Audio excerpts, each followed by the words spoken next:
What we'll do first is get straight into Haryana, because that's the first state which will really set the political temperature one way or the other. If the BJP is able to hold Haryana, they will say what happened in the Lok Sabha elections was an aberration. If the Congress wins in Haryana, they will get stronger, and therefore a lot rests on the tiny North Indian state of Haryana.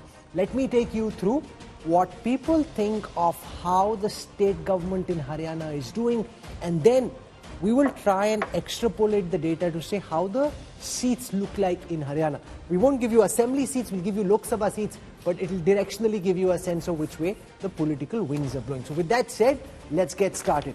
Question number one: how satisfied are you with the state government's performance in Haryana? Remember, we asked the same question for the national government, and then we asked the same question for the state government. I'll show you the national data in a moment, but first just the state government. So 44% of respondents in the See Voter India Today poll said they are not at all satisfied with the performance of the Haryana state government. That's a very high level of anti-incumbency. And as you stay with us in this journey, look at the number of those who are satisfied, partially satisfied or not satisfied in other states. It will tell you where anti-incumbency is higher and where it is lower. 27% say they are satisfied, 25% say satisfied to some extent. Now, typically, those who are satisfied to some extent can either ultimately go into this corner or they could go into this corner, which means they can vote either ways. This is your middle voter who isn't decided at this moment. What's very clear is that 44% of the respondents are saying there is no way they are voting BJP. These people want to vote this government out. That's a big number there at the beginning of this poll. Those who say they are definitely going to vote for this government is about 27%. And this is the 25% that is up for grabs. That's the broad way of distilling this data. Let me come now to the second question, which is to do with the man on your screen, Nayab Singh Saini. The Chief Minister, the OBC Chief Minister replaced Manohar Lal Khattar, came in. Let's take you through how people are perceiving his performance. Again, 40% saying not at all. He's had limited time from March this year, so less time. But even in that time, he hasn't really been able to get going. 40% saying not at all satisfied, 22% saying they are satisfied, and 19% are satisfied to some extent. So the highest category of voters, the highest congregation of voters is those who say they are not at all satisfied. What do people think of the opposition leader, Bhupender Singh Hooda, wanting to be Chief Minister once again? How are people assessing his performance? 31% say they are very satisfied, 34% saying not at all satisfied. So these are likely BJP voters. 34% saying they don't want Hooda. 22% hanging in the balance. 31% saying they are very satisfied with Bhupender Hooda. However, those who are not satisfied with him is much lesser than the Chief Minister Saini, who on the same question stood at 40%. Let's now come to the performance of MLAs, because it will show you whether there is local anti-incumbency against MLAs on the 90 seats of Haryana. 40% saying they're not at all satisfied with their MLAs, 33% saying they're satisfied, so one-third of the MLAs could likely get re-elected, 20% saying satisfied to some extent. With that, Rajdeep, if we look at these numbers, and it will become more apparent in time as we show data for Jharkhand and for Maharashtra, but what this suggests is there is anti-incumbency which is very visible in this Mood of the Nation poll when it comes to the state of Haryana. Yeah, go ahead. That in the data, whenever the viewers and our audience are looking at, some of them might be wondering why it is not adding to 100%. It is because the remainder is don't know, can't say. I mean, just for the clarification, because in these days, many a times people on the Twitter and the Facebook, they start questioning, इनका तो 100% भी add नहीं हो रहा है, ये क्या polling करेंगे? So just telling everybody, the remainder is there, don't know, can't say. Okay, that's about 7%. But at the moment, the fact is, Rahul, you're right, there is high anti-incumbency, because if I add the not at all satisfied, which is 44%, and satisfied to some extent 25%, that's 69% who at the moment aren't very happy or are completely unhappy with this government. No, but that's not the right way of looking at the data. It's not 6-9. Those who are in the middle, 44 will definitely not vote BJP, see, that's clear. in a bipolar but those contest, who are satisfied to some extent, some will fall this side, some will fall that side. You can't take them all on the Congress side. In a bipolar contest, as Haryana often has been, and that will be one of the challenges in Haryana. Will there be a third force? Certainly in the Lok Sabha, the third force was completely extinguished. The regional parties like INLD evaporated. At 44% in a bipolar race, I need only about 10% of the remaining 25%, and I'm through. I'm well above 50%, which is a clean sweep in a bipolar election. But someone who knows Haryana better than all of us is Preeti Chaudhary. It's your home state. True. Is there that sense of anti-incumbency? Is it anger or is it fatigue? It's been 10 years of a government. Is it fatigue that has set in? Is it anger or something else that we don't know? You know, Rajdeep, first of all, yes, it's been intensely bipolar, the contest in Haryana, but let's just look at it. There's always mostly been a kingmaker. Other than just say 2014, where the BJP just about scraped through with 47. Otherwise, there's somebody who has always come in and handheld a government to the final stretch, be it in 2009, be it in even 2019. This time around, though, my sense is it is going to be for the first time this intensely bipolar. Is there anti-incumbency? Definitely. The figures that you see there will see a clear divide from the rural and the urban belt. That 44% which says, or very satisfied that 31% for Bhupinder Hooda has largely come in from the rural belt. And it's interesting because Haryana has been a peculiar state. If you go right from 2014 to 2019, it didn't all go with the BJP in 2014. Even in 2019, Haryana, at least in state assembly elections, I'm not talking about Lok Sabha, fell short. So there is anti-incumbency. It comes in from multiple accounts off late. There's been the farm unrest. There has been the Agniveer situation. Now you have the entire Vinesh Fogart controversy. Add to it, Nayab Singh Saini, not very popular. The biggest worries, I think, for the BJP will not just be in the hinterland, because the hinterland has mostly stood by, the Hoodas, will come from the GT Karnal road stretch. This has been the vote bank of the Bharatiya Janata Party. Will the Punjabi Khatri stick by the BJP? Go by the Lok Sabha trends.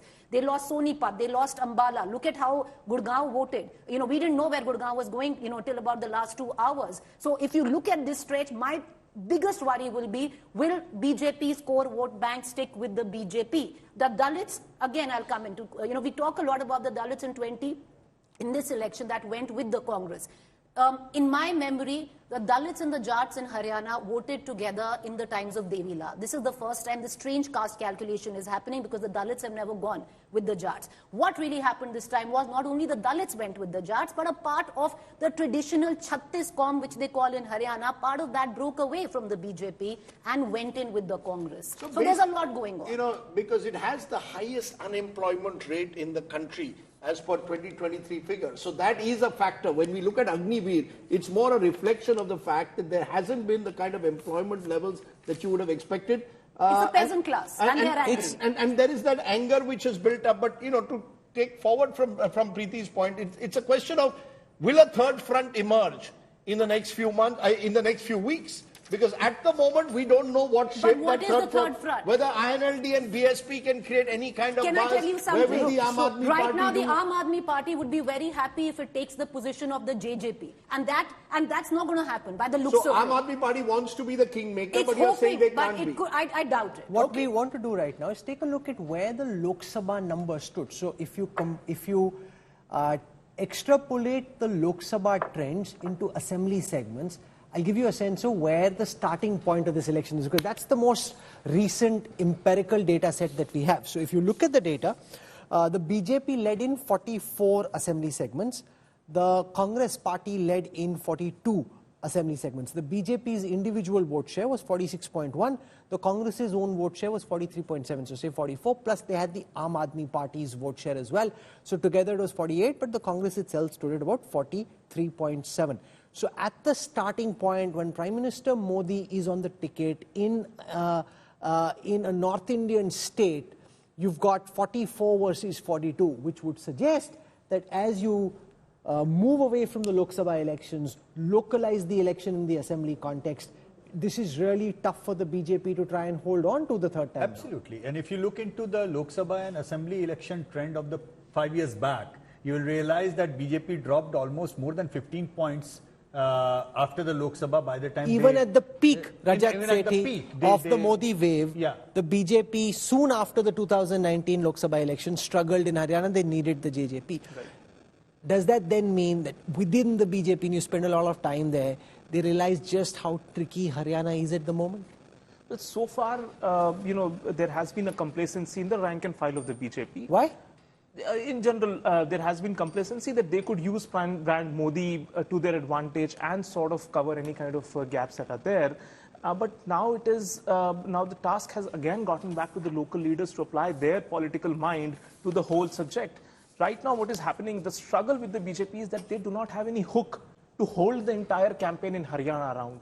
Right now, every issue that you pick is largely BJP spitted against the public at large in all of those issues, right? Be it. अरे आप तो हराने की बात करो, जिताने का तरीका बताओ. नहीं, जिताने के भी तरीके.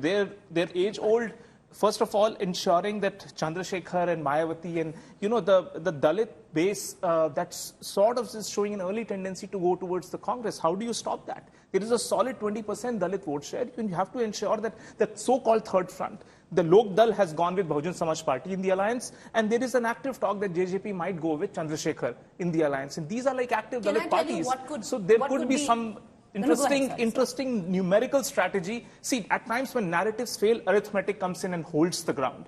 And I think BJP, like always, they would want to really hold the ground and be more innovative. They can't always say that I'm going to look at dividing the Jat vote, because the Jats have also gotten clever. They will not allow the vote to get split. No, it's not about the Jat vote so much, but I'll tell you what can work for the BJP, and that's the dichotomy which the Congress has to deal with. The Congress across the country wants to fight an election, even in Maharashtra, on the basis of caste. The Congress will do what it can that the election in Haryana doesn't go on the lines of caste, because then it will be 36 banam ek, which is 36 communities versus one which is Jats. And that has been the Achilles heel of the Congress party, election by election. So what the BJP can do, and which it is doing, look at the kind of cabinet ministers that the BJP has made. Rao Indrajit Singh, they've got in Krishan Pal Gujjar. So you've got in the Gujjars, you've got in the Ahirwals, who are the Yadavs, and these have been traditional BJP voters. You're trying to consolidate that. What the BJP needs right now, is to consolidate the Punjabi belt, which is the GT Karnal road belt. Okay. Consolidate that and chip away at the Dalit vote bank. If they do it, if they get it on the basis of caste, they have a fighting chance. BJP would like a multi-pronged contest, not a bipolar contest. But I agree with her assessment that I also feel that this time it is going to be much more acute bipolar. I don't see a sense that it is going to, for a simple reason, I tell you why. But bipolarity is to the disadvantage of the BJP. Disadvantage of the BJP. I tell you why. BJP would want a fractured elections basically are a negative perception phenomena. People, you can read the data in many ways, but the way in the 30 years I have learned to read it, I can never be sure about the good side of the data, but I am absolutely sure about the bad side in a way, anger data. I am absolutely angry with this party or angry with this leader. So we know for sure that 44% which tells you they are upset. They are very clear. You can raise a doubt whether those who are happy are going to vote for the government or not, but I'm dead sure that 44% and is not going to vote. 44% are against. Can I look at 44% unlikely to split much. Sheila, we'll come to you in a moment. I just want to get political reactions to those first numbers, because there are two X factors that also are there. One is the Congress itself.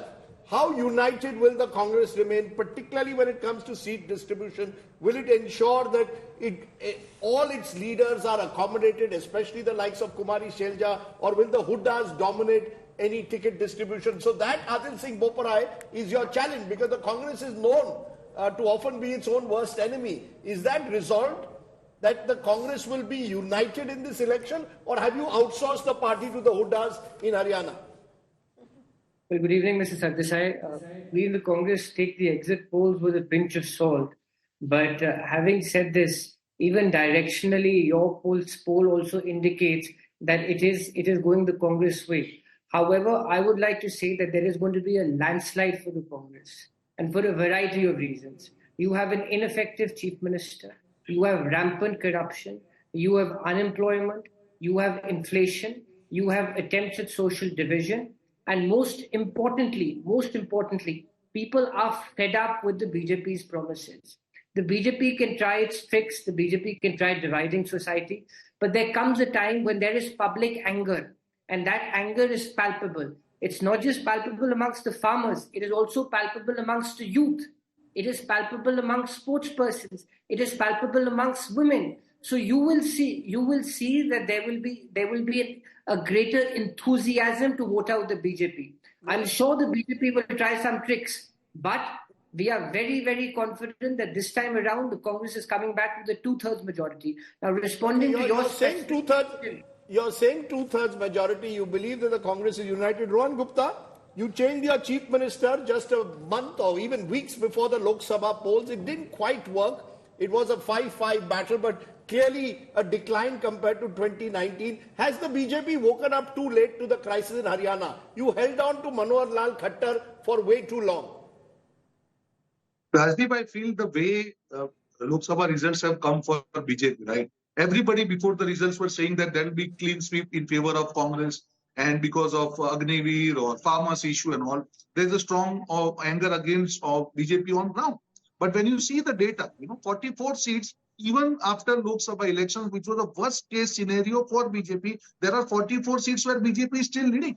There are many seats which were stronghold of Congress party. That's when Rohan Bhai, that's when Prime Minister Modi is on the ticket and you still get only 44 in a North Indian state. Take Prime Minister Modi out of the ticket, make it about local state issues. It could be much worse off. I will definitely, Rahul, I'll answer your question. Definitely, there'll be impact in state elections. But then when you come to state leadership, look at the situation of Congress party. It is not a united Congress party. There are three parts in Congress party. People of Haryana, they know that they want to go for the party which is united.